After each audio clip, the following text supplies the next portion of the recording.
자, 다 푸셨을 거고 얘를 필기하셔야 되는데 잠깐만 문제 푸는 거 스톱하고 설명 듣고 필기하거나 문제 푸시던 거 더 푸실 건데 잠깐만 설명 들으세요. 이게 뭐냐면 여러분 순서대로 보자면요. EBS가 먼저야. 44페이지가. 오케이? 그리고 나서 48페이지 그리고 나서 40페이지 순서야. 그럼 왜 내가 40번, 48, 44 순서로 가냐? 더 완성도 있는 순서부터 보는 거예요. 그러니까 더 나중에 출제된 것일수록 출제자 의도에 더 적합하게 완성형으로 출제되지 않았겠어요? 그래서 올해 우리가 마주한다면 40페이지가 가장 익숙한 형태일 거예요. 그런데 얘를 내는 과정에 44, 48 순서대로 나왔잖아. 그러니까 수특을 먼저 내고 그거를 예비평가로 한 번 또 개선해서 내고 그걸 개선해서 또 6평이 나온 거거든요, 여러분. 9평이 나온 거고 수능이 나온 거고 올해 6평이 나올 거예요. 자, 그럼 뭐냐? 내가 얘기했었죠, 항상. 2본, 비평. 그러니까 지금 예비평가에 이미 평가원은 딱 세팅을 해놓은 거야. 얘들아, 올해부터의 평가원 기출에서 문학은 2본 교육과 비평 교육이 엄청 중요해질 거야. 그래서 이건 전제로 확실하게 세팅을 해두렴. 이라는 의도도 담고 있는 거예요. 그러니까 예비평가라는 앞으로 이 수능 체제부터 확립될 선택형 수능의 최초의 시험을 이본교육과 비평교육을 동시에 담아냈어요. 자, 일단은 비평문이 들어와 있죠. 동시에 비평 내용이 이본교육에 대한 거잖아. 자, 무슨 얘기냐? 사실은 작품 순서는 이거야. 이거 내가 한 가지만 좀 얘기할 부분이 중요한 게 뭐냐면 잘 들어. 여러분이 과거 국어 국문학적 전통과 과거 수능에서 언어 논리학적 전통과 현재 국어 교육학적 관점은 당연히 일견 비슷해 보이지만 많이 다릅니다. 이 부분이 왜 중요해지는 거냐면 우리의 학습 관점이 상당히 달라져요. 예를 들면 국어 국문학적 전통은요. 작품에 대한 지식 전달이나 개념어 이런 쪽에 초점을 두는 거예요. 해석 쪽에 초점을 두는 거예요. 언어 논리는요. 근거 판단에 초점을 줘요. 그 당위성에 적점을 주고 적절성에 초점을 둬요. 근데 얘는 일부 있고 일부 있지 본질은 많이 달라요. 그럼 무슨 얘기냐면 자, 왜 이런 차이가 생겼냐면 배경을 봐야 되는데 2010년 전후 해가지고요. 키스, 리스 이런 논문 검색 사이트가 2.0을 마주하면서 국어 교육학적인 논문의 질과 양이 이런 꼴을 가져와 버려요. 그러면서 어마어마한 발전을 가져오게 되거든. 그러면서 이 과목적 특색을 가져오게 되거든. 자, 구체적으로 쉽게 얘기할게요. 과거에는요.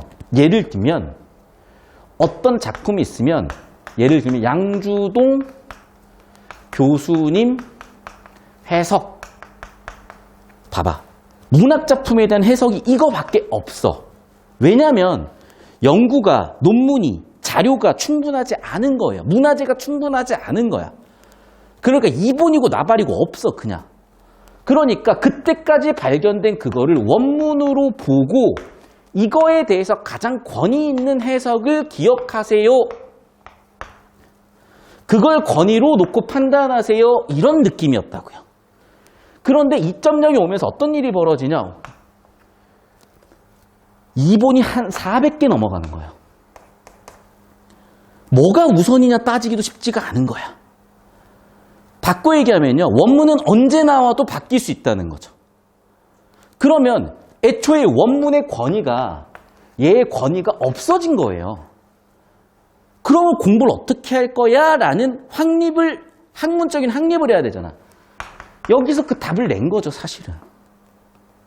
그래서 여러분한테 일단은 셋을 딱 해주는 거야. 애들아, 원문은 지금 뭔진 모르겠으나 우리가 지금 발굴한 문화재를 놓고 봤을 때 원래 맨 처음 발견된 것은 하기야키라는 일본 애들의 도자기에 우리 시조가 써있더라. 한글이 써있더라. 이 뭐지? 그래서 먼저 가가 나온 거야. 그런데 문헌 연구를 하다 보니까 야 이거 나랑 비슷한데? 비교 연구를 해본 거야. 야 이거 순서를 보니까 역사적으로 나가 먼저 나왔네. 아 임진왜란 할 때 넘어갔구나.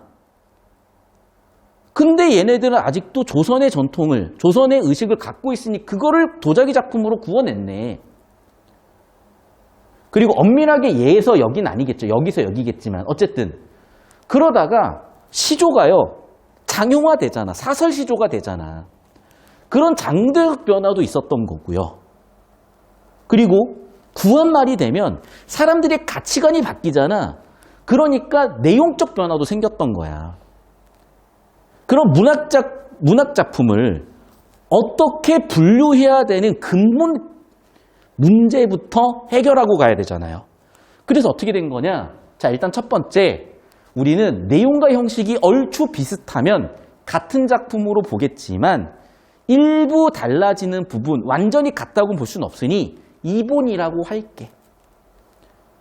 자, 그런데 얘가 시대적 배경이나 사회적 변화에 따라서 예를 들면 뮤지컬이 웹툰으로 나왔어. 웹툰이 영화로 나왔어. 뭐가 바뀌었어요? 장르가 바뀌었죠. 갈래 차원에서의 변이라고 볼게. 그런데 그게 고전이 됐고 그게 정전이 됐고 그거를 조금 비틀어 가지고 주제를 바꿨어. 다른 작품이라고 볼게. 이렇게 하나의 작품군으로 분류됐었던 또는 그 연구가 활발하지 못했던 영역에 대해서 이본 차원, 갈래 차원, 작품 차원이라는 분류의 기준을 확립을 한 거예요. 왜? 앞으로 이게 육구 수능에 최소한 한두 지문 이상 나올 거고 유형이, 세팅이 안 돼 있어요. 여러분 머릿속에. 그러니까 이게 무조건 킬러로 나와요. 아시겠어요? 그래서 정확하게 정리를 해놓으라는 거예요. 자, 그 배경을 설명드렸습니다. 과거에는 연구가 활발하지 못하다 보니까 원문 찾기도 힘들었고 그걸 해석하기도 힘들어서 그냥 이 교수님 건의에 따라서 이거 공부해서 외우는 게 1등이야. 그러니까 아직도 문학작품 정리해야 된다는 생각을 하는 이유는 이적 시절이에요. 이젠 정리가 안 된다니까. 연구하다 보니까 400개가 나와요. 저런 비슷한 게. 그러면 원문이 뭔지도 모르는데 그 원문 가지고 해석한 거에 권위가 있겠냐고요. 그러니까 정리가 무의미해져 버린 거야. 그럼 어떻게? 여기에서 유의미한 학습 방향을 가져가기 위해서 이본교육과 비평교육이라는 세팅을 한 거고 아까도 얘기했지만은 그 400개를 놓고 우리는 어떤 작품을 어떻게 다루는 게 유의미해 그 학문적, 논리적 당위성을 부여해 준 게 이본교육의 관점. 두 번째, 야 그러면 그거 왜 그렇게 해석해야 되는데에 대한 답을 해주는 게 비평교육의 관점인 거예요. 그래서 이거는 되게 제가 추상적으로 말씀드렸는데 좀 어렵게 설명드렸지만 실제 문제 풀고 나랑 싱크만 맞추면 그냥 쉬워. 그냥 쉬워요 정말로. 아무것도 아니야. 근데 아까도 풀어봤듯이 형상화를 모르니까 뭘 묻는지도 모르잖아. 야 내가 어제도 지금 안타까웠던 게 그 친구가 작년에 한 5등급 나오다가 6등급 나오다가 수능에 바로 1등급 나오네. 한 3개월 들었나? 6개월, 한 3, 4개월 들었을 거야. 근데 걔가 또 그 질문을 하더라고. 자기는 형상화를 모르고 문제를 한번 답을 이렇게 풀어봤대. 너 그래서 풀 때 맞았니? 틀렸대. 야, 형상화를 몰라서 틀린 문제면 우리가 미분법 모르면 미분법을 공부해서 미분법 문제를 풀 생각을 하는데 왜 국어는 개념을 모르는데 비빌 생각을 하는 거야? 되게 모순적이잖아요, 여러분. 아니, 생각을 해봐. 내가 형상화 개념을 모르면 형상화 문제를 틀려야죠. 미분법 모르면 미분법을 틀려야죠. 그러니까 미분법을 공부해서 미분법 문제를 풀어야죠. 국어도 똑같아요. 그런데 어떻게 비벼서 답 나오면 되는 거 아니에요? 같은 정말 저급의 학급의 저급을 아직도 하고 있는 거야. 심지어 1등급인데도. 왜? 그게 우리가 지금까지 해왔던 거니까. 그러니까 제발 그 과거의 망령에서, 그 과거 발목 잡는 접근에서 빨리 벗어나셔야 돼요, 여러분. 빨리. 오케이? 여러분 세대는 어마어마한 시대적 변화를 마주하고 있는 세대고요. 정말 이거는 도태되면 큰일 나. 정말 도태되면 큰일 나요. 굉장히 바쁘고 적응할 게 많은 세대입니다, 여러분. 동시에 기회기도 하고요. 자, 그러면 이제 지문 같이 털어볼 거고 아까 배웠었던 내용 바탕으로 같이 보겠습니다. 자,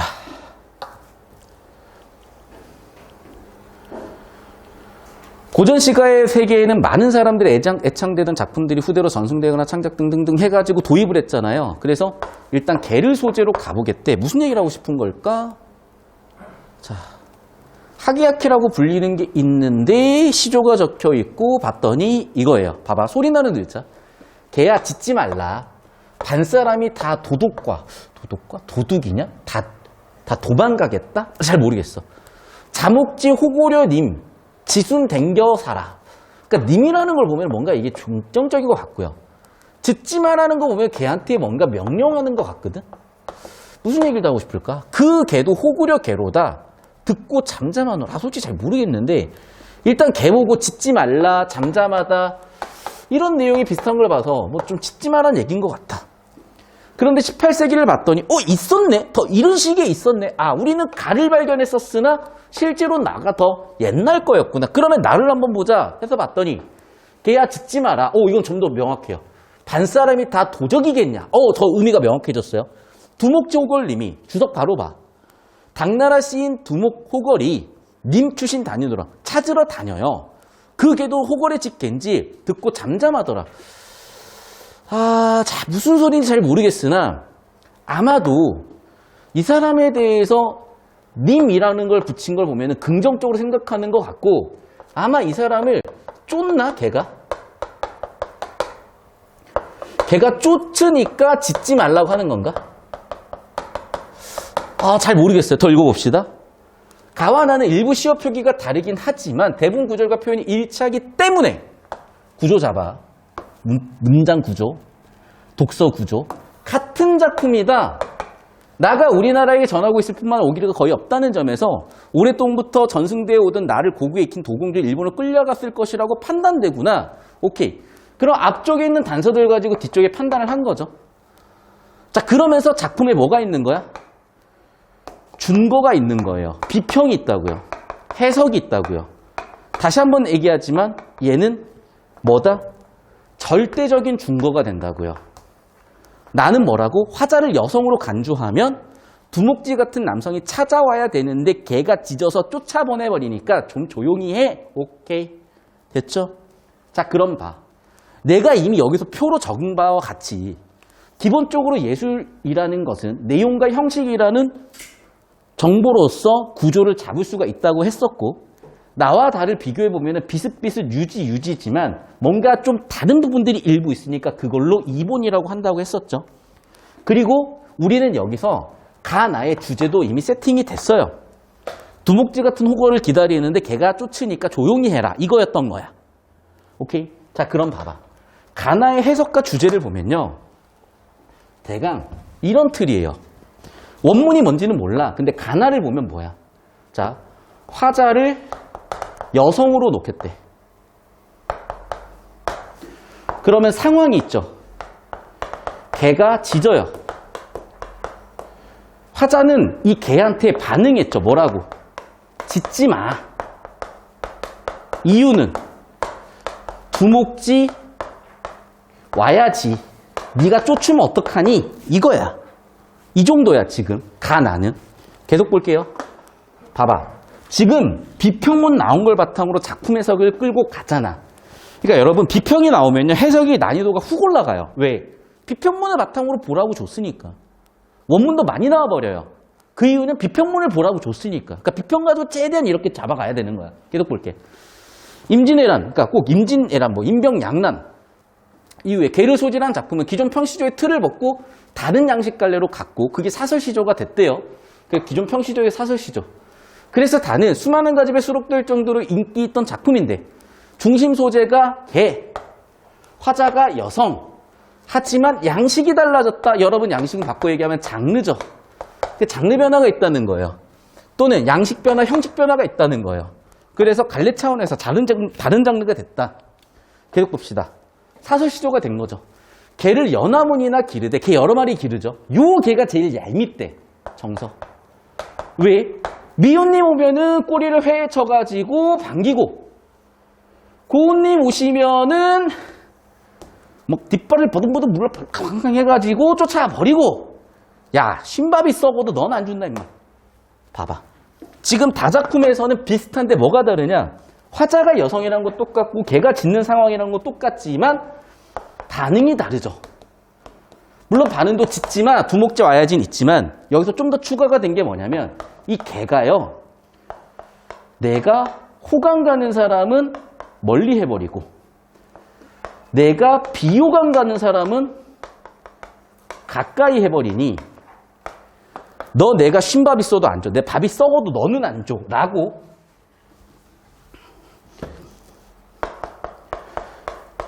미움의 반응을 보이고 있다고. 됐어요? 다작품 이런 정보가 추가가 된 거야. 자, 마지막. 1907년 한일 신협약이 체결된 이후 개를 소재로 한 단은 그 조약의 조인에 찬성한 이한용 등의 등등등이 나왔고, 봐. 얘를 잘 보라고요. 중고를 줬잖아. 자, 7마리 박살할 개는 누구야? 정미 7적. 누구? 이한용 같은 놈들. 그럼 봐. 제목 살구는 개를 죽이다. 누굴 죽이겠대? 얘네를 죽이겠대. 얘네를 죽이겠대. 얘네를 죽이겠대야. 주제가. 됐어요? 그러니까 지금 라자쿠마 가지고는 많이 바뀌었죠. 주제 자체가. 자, 라자쿰은 주제가 어떻게 된 거야? 살구. 근데 비평문을 근거로 보면은 이 살구는 무슨 뜻이다? 정미칠적을 암살하겠다. 또는 너희 죽여버리겠다. 바꿔 얘기하면은 매국노 처단하겠다.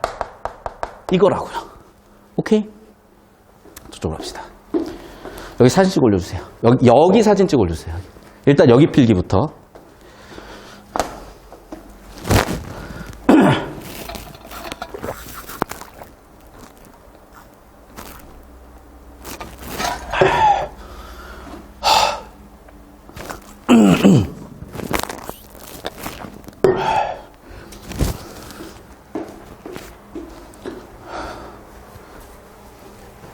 자, 나로 볼게요. 개를 여러 마리 기르되 요 7마리 같이 얄밉고 잘 미우랴. 오케이. 낯선 타처 사람? 야, 낯선 타처 사람 여기서 딱 봐도 누구겠니? 누구겠어? 배경이 주어졌잖아. 당연히 얘는 누구겠어요? 일본에. 반겨버리고. 낯익은 집안 사람은 누구겠어요? 조선인. 멀리 해버리는구나. 됐어? 그러면서 봐. 보아라. 근일에 새로 개규칙 반포되어. 그러니까 잘 들어. 이런 게 정확성이거든요. 그러면 이 개규칙은요. 잘 봐. 시기 때문에, 시조기 때문에, 시가기 때문에, 서정장르기 때문에 되게 함축적이고 다의적이에요. 자, 이게 첫 번째 될 수 있는 게 뭐냐.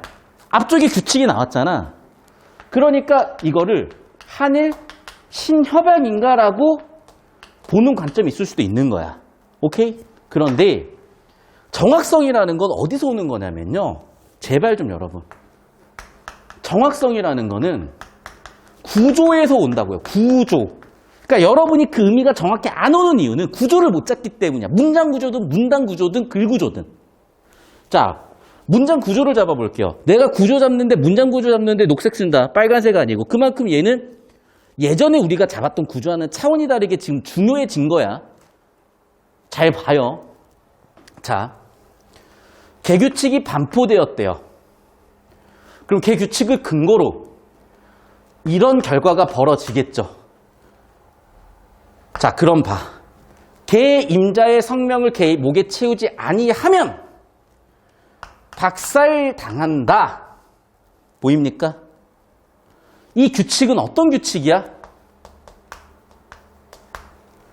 개 주인 성명을 걔 목걸이에 쓰라고. 됐어? 안 했어? 그러면 뒤져. 이렇게 얘기한 거야. 그럼 봐. 여기 걔는 여러분 누구예요? 여기 걔는? 정리칠적이잖아. 맞지? 정리칠적의 친일파의 주인 이름? 아, 야, 일본이냐 한국이냐 똑바로 해라. 너 친일파야 친한파야? 너 친일파야 충성하는 놈이야? 똑바로 해. 선언하라고. 왜 그렇겠어요? 야, 우리가 지금이야 걔네들이 친일파인지 알지만 그 시절에는 걔네들이 되게 충성스러운 모습을 보이면서 아사모사하게 했을 거라니까. 여러분도 뭐 잘 아시다시피 한 3년 전에 미스터 선샤인 보면은 거기도 사실은 역사가 거의 팩트를 기반으로 허구가 있는 거긴 한데 보시면 알겠지만 친일파들의 주장 중에 하나는 뭐냐면 이게 조선을 강하게 만드는 방법이에요 라고 설득도 했을 거야. 그러니까 어떤 부분은 국왕이 허용을 했겠죠. 그러다 보니 얘네들이 이때만 해도 야 나는 친일파야 그러면 누가 그 말을 인정해 주겠어요? 뭐라고 했겠어? 아, 나는 조선을 걱정하는 마음에서 이렇게 하셔야 돼요. 그럼 당위성이 생기니까 그래 그렇게 해보자 하다가 나라가 먹힌 거잖아. 지나고 보니까 역사적으로 평가를 받은 거잖아요. 잘 생각을 해야 돼. 봐봐. 우리가 지금 이 시점에서도 어떤 집단은 어떤 사람을 되게 영웅으로 보고 어떤 집단은 어떤 사람을 되게 영웅이 아닌 걸로 보잖아. 똑같이. 결국에는 시간이 지나고 보면 그 사람이 영웅이었는지 논란이 있었는지 결정이 되는데 심지어 친일파에 대해서도 옹호하는 입장이 없진 않잖아요. 자, 그럼 뭐냐? 그 시절에 더 했을 거라는 거지. 결과적으로 정리하면 뭐야? 걔는 정미칠적이고 정미칠적의 주인을 이름을 달아라. 너희 친일파니 충성이니. 너희 아사모사하게 할 거야? 노선 딱 정해. 너희 좌파야 우파야? 대답 안 해? 죽일 거야? 그렇게 한 거라고. 오케이? 여기서는 너희 친일파야? 너희 조선이야? 정해. 똑바로 얘기해. 안 정해? 대충 얘기할 거야? 아사모사하게 할 거야? 뒤져. 이 얘기라고 해 지금. 필기사진. 그러니까 정확성을 잡아도 저렇게 우리가 왜 지금 내가 잡아줬냐면 선지에서 물으니까. 그러니까 선지에서 정확성이 필요하고 요구가 될 땐 이런 식으로 구조를 잡아주셔야 되는 거예요. 명확하게. 그래야 잡히고 보이지. 됐죠? 자, 그러면 이제 이걸 다 정리한다고, 비평문에서. 이상과 같은 변모의 사례들에서 앞선 작품의 형식과 내용이 그대로 이어지기도 하지만은 변모가 이뤄지기도 하고, 이러한 변모는 1번, 2번 작품, 3번 갈래 차원이다. 그래서 A, 2번, B, C 갈래 차원, B 작품 차원으로 제가 표를 나눠갖고 정리를 해준 거예요. 2번 차원, 아까도 얘기했지만 뭐라고? 바뀌기는 하지만 내용과 형식은 유지. 이게 2본. 작품은 뭐라고요? 형식은 유지. 주제, 내용이 변화. 그래서 작품이 달라진 거. 즉, 다해서라는 주제가 달라졌죠. 다른 작품. 갈래 차원의 변모는 뭐라고? 양식이 달라진 거, 형식이 달라진 거. 얘 같은 경우에는 시조가 장형화돼서 사설 시조가 된 거. 그래서 유지되지 않고 변화된 거. 다른 장르가 된 거. 됐습니까? 표로 처리가 깔끔하지. 자, 표로 처리했잖아요. 역시나 24번으로 바로 세팅되는 게 보이죠.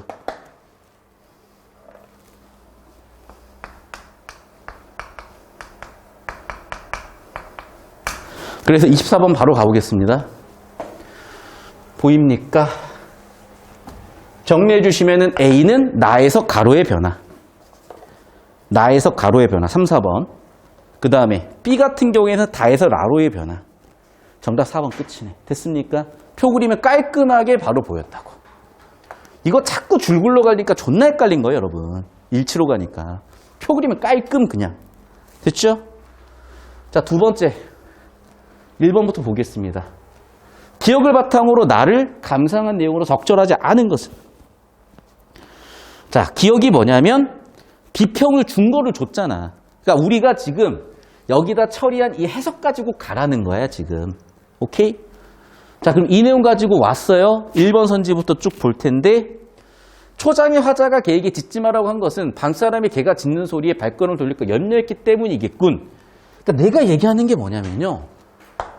상황을 상상해보고 그 정서를 그럴 수도 있겠네라고 공감해보라는 거예요. 그러면 그럴 수 있잖아, 지금. 쉽게 얘기하면 이게 주제잖아요, 지금. 봐봐. 화자가 여성이고 걔가 짖어. 아, 짖지 말라고 좀. 내가 좋아하는 사람 왜 쫓냐. 내가 좋아하는 사람 왜 쫓냐. 이게 주제잖아. 그러니까 당연히 그러네. 주제 그대로 오케이. 2번 선지 봐. 지금 초장의 도적. 그러니까 봐봐. 도적이니까 짖어서 쫓아야지. 멀리 해야지. 얘는 가까이 해야지. 둘 다 어떻게 기다리는 사람이에요. 정답 2번. 됐어? 그러니까 이런 걸 정확성이라고 보면 정확성이라고 볼 수 있는 건데 뭐냐면 너무 고전을 볼 줄 모르고 비평문에 엮여있는 걸 전혀 볼 줄 모르니까 이렇게 쉬운 걸 틀린다고. 아니 도적은 멀리 해야지. 걔가 도적인 줄 알고 지니까 짖지 말라고. 다 도적이냐고. 그 중에는 두목적 걸린 것 같아. 내가 좋아하는 사람도 있다고. 왜 그 사람을 너 쫓으려고 그러냐고. 그 얘기를 하고 싶은 거잖아. 당연히 2번이 보이죠. 됐어? 그럼 봐봐. 도묵지, 호걸, 두목지 같은 호걸, 호감, 정확하게 내가 좋아하는 대상. 잠잠하더라. 호걸이 님 추심하게 용이한 상황. 왜? 걔가 조용히 하고 걔가 짖지 않아야지. 이런 사람들이 오주겠죠. 5번 선지도 마찬가지야. 자, 짖지 마라고 한 이유가 뭐예요? 쫓을까 봐. 두목지 같은 분들 오셔야지. 그 결과로 어떤 일이 벌어졌는지 있다고. 그러니까 제발 여러분 어떤 느낌이냐면 선제 하나하나 OX가 더더욱 아닌 거야.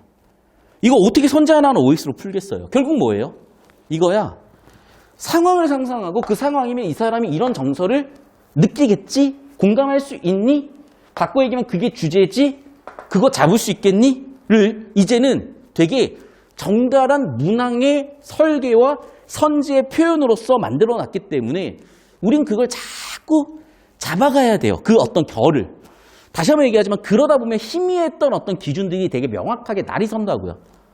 그러려면 공부량, 배운 거 바탕으로 계속 적용 연습. 사진 찍어 올려주세요.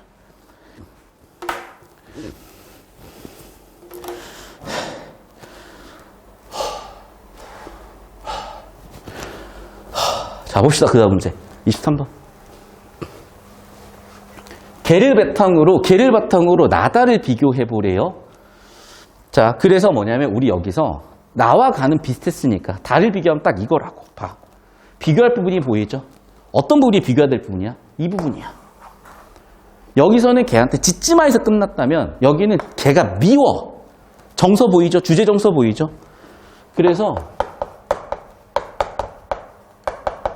다는 걔가 어떻다고? 밉다고요. 당연히 정답 몇 번?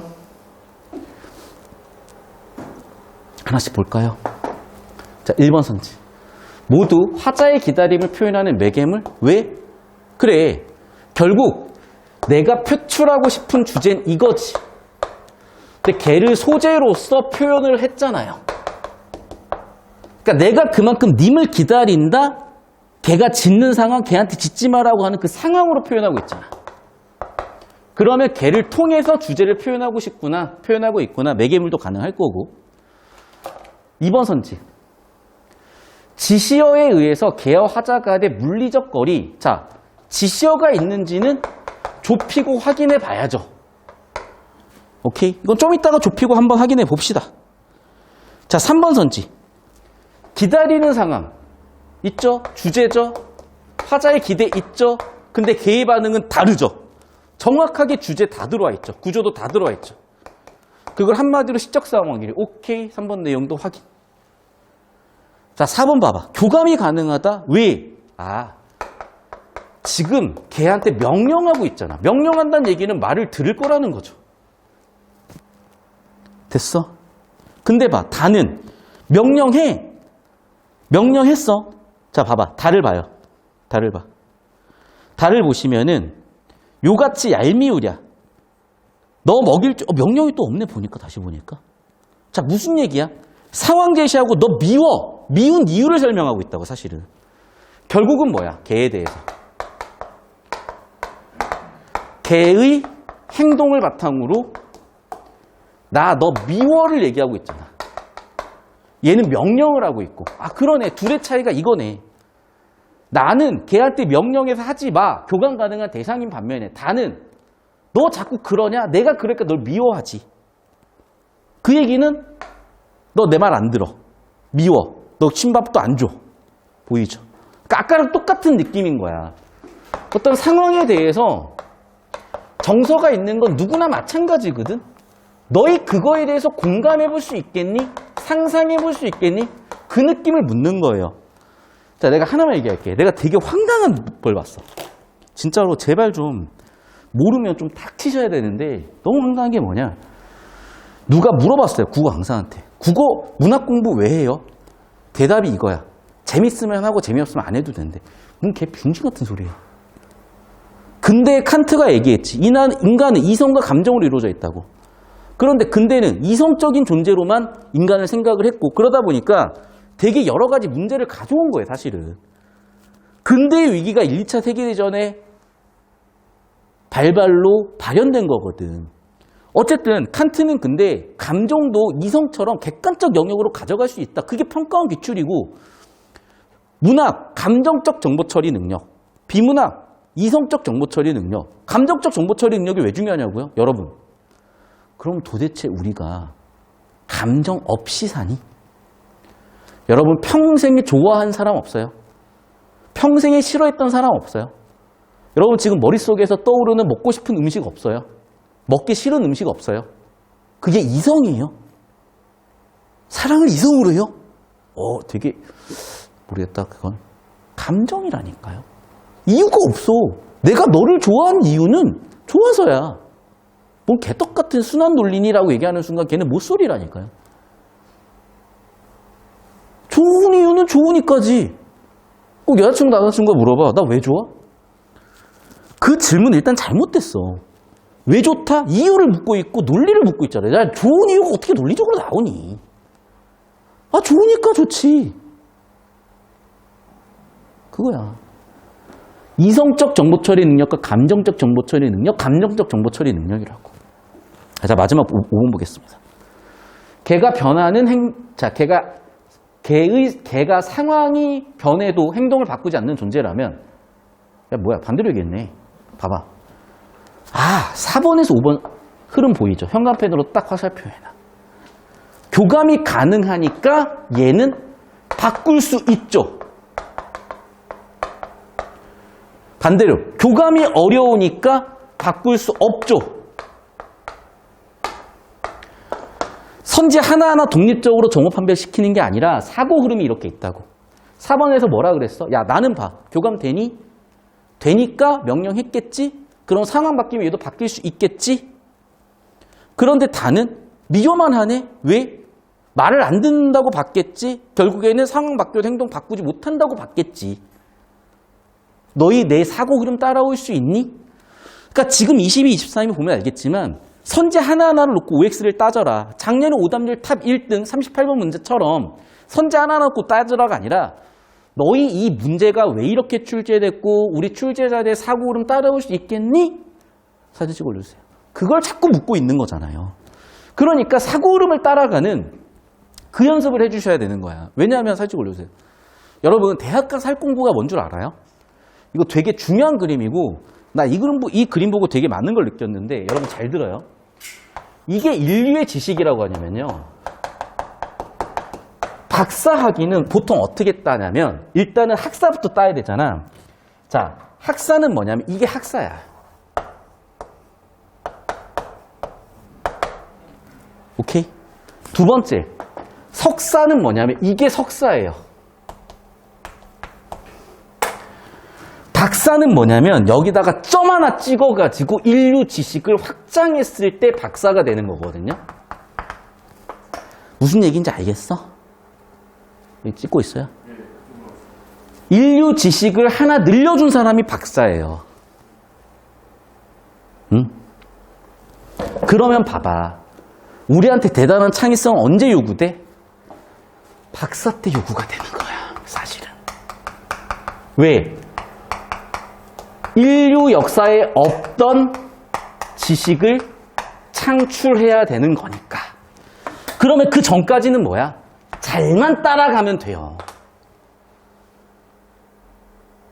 우리들의 선연만 잘 따라가도 된다고. 그런데 이게 옛날과 지금 느낌이 다르다고. 그래서 평가원에서는 뭐냐? 요즘의 사고 흐름을 따라가는 형태로 문항 설계를 해주는 거야, 지금.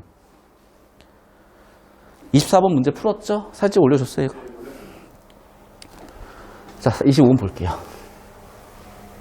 자, 얘도 봐봐. 문항 설계를 이렇게 해준 거야. 자, 봐. 준거가 이거지? 그러면 판단해보렴.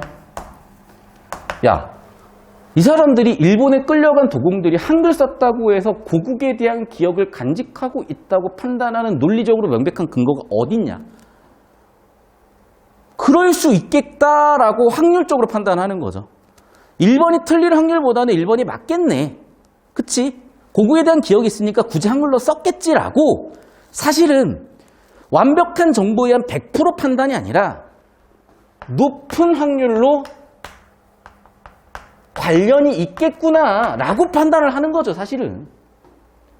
마찬가지예요. 일본에서 태어난 후손들이 기억한 것이라면 굳이 한글을 쓰는 이유는 조선이니까.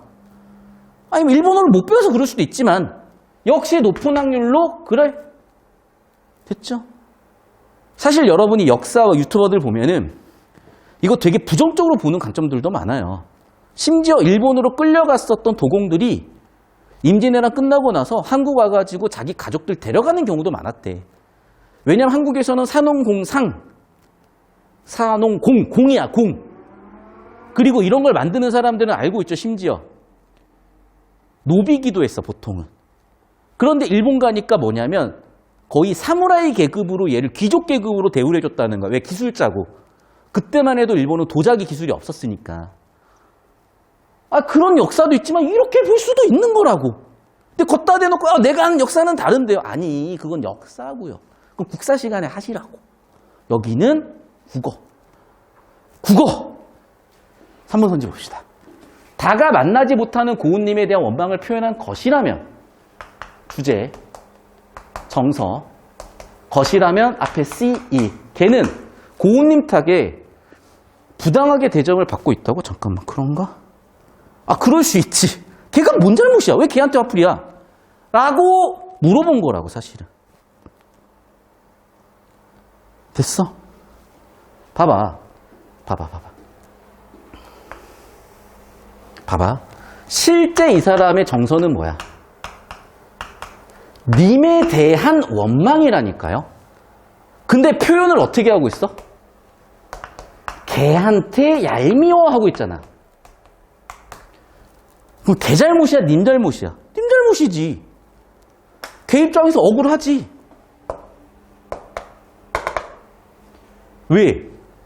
님 잘못이잖아. 근데 왜 걔 탓을 하냐고요, 지금. 왜? 님한테는 뭐라고 못하겠으니까. 야, 그냥 걔한테, 만만한 걔한테, 너 내가 밥 주나 봐라. 실제로는 님한테 화났으면서 화풀이를 걔한테 하고 있다고. 그럼 못난 애들도 있잖아요. 4번 선지. 아까 얘기했던 그거다. 자, 개규칙은 뭐였어? 뭔가 지금 정확성 놓고 보면 아니야. 개규칙은 뭐였냐면 한일 신협약이 아니라 뭐라고? 너 친일파인지 너 조선 충신인지 똑바로 너 노선 정해. 너 똑바로 얘기해. 아사모사하게 넘어가지 마. 안 그럼 너 뒤질 거야. 협박이에요, 사실은. 됐죠? 정답 4번. 그러니까 어떤 느낌이냐면 아까 내가 저쪽에다 썼었는데 옛날 국어 국문학 느낌으로 작품 정리해서 외우는 느낌으로는 절대 풀 수가 없어. 도대체 어디에 해석, 너희 처음 보는 작품이야, 심지어. 처음 보는 작품을 저렇게 냈다고. 내일 이거 풀 수가 없어요, 작품 정리 가지고는. 알겠어? 그러니까 옛날 이 글을 쓴 사람들과 내가 소통한다, 대화한다, 이런 느낌이에요. 이 사람이 이런 생각이겠구나. 공감해 본다. 이런 느낌이라고요. 그리고 이게 되면은 글쎄 인생의 많은 어떤 그 어려움들이 줄어요. 왜냐하면 요즘 갈등의 시대잖아. 왜 서울시장 그렇게 득표수가 20, 30대 남녀 차이에 따라 달라졌을까? 내가 참 존경하는 유튜버가 한 명 있어. 슈카라고 영진강 하시는 분인데 그분이 저번 주인가 저저번 주에 딱 그 얘기를 하시더라고요. 어른들 잘못이다. 20, 30대 남녀 갈등이 그렇게 있으면 이제 심지어 10대도 있다는데 왜 어른들은 냅두고 있냐? 멈춰! 이러시더라고. 사실은 뭐 저라고 그거를 뭐 잘 알고 얘기하고 내가 얘기할 만한 깜냥이 있는 건 아닌데 사실은 뭐냐면 나는 예를 들면 또 닦아놓고 얘기할게. 보이루가 여혐 단어일 수도 있고 아닐 수도 있다고 나는 봐. 여자애들이 기분 나빠해서 그걸 여혐 단어라면 그럴 수도 있고 남자애들은 그런 의도가 없다 그럴 수도 있는 거예요. 근데 중요한 건 왜 그런 서로의 갈등이 있냐? 원인이 중요한 거고 그 사람들의 감정 상태가 중요한 거고 그거에 대해서 최소한 옳다 그르다는 둘째치고 공감을 하다 보면은 굳이 내가 그 프레이밍에 억울로 끌려가지고 내가 괜히 억울해하거나 내가 괜히 그 애를 나쁜 놈이라고 지적하면서 내가 기분 나쁘거나 그럴 일이 많이 줄어요. 싸울 일도 많이 줄고요. 부정적으로 내가 정서적으로 힘들어질 일도 많이 줄어요. 당장 내 삶이 편해진다고. 근데 그런 교육을 잘 못 받으면은 막 화가 막 나 있는 거야. 급발진이라고 하죠, 보통. 막 이러는 거야. 사실은 그래서 이 문학교육에 대해서 내가 다시 한번 생각하게 되면서 제 스스로에 대한 정서적인 편안함도 비례해서 얻게 되더라고. 평가원 생각은 그런 거 아닐까 싶어요. 자, 10시 지나서 오늘 수업 딱 여기까지 할 거고 고생들 많으셨고 질문은 지금 카톡으로 올려주시고요. 이거 사진 아직 못 찍었을 거니까 필기 못했을 거니까 1분 딱 하시고 올려주시고 질문 올려주시고 마무리. 자, 그리고 이번 주부터는 무조건 주 1회 이상 유튜브 라이브로 여러분의 질답과 공부 방향에 대한 얘기를 드릴 테니 질답 중에 중요한 것들이 많이 들어온 거는 꼭 제가 다뤄드릴게요. 활용들 해보세요. 오늘 수업 여기까지 하겠습니다. 예, 고생하셨고 질문 꼭 올려주세요. 예, 고생하셨습니다.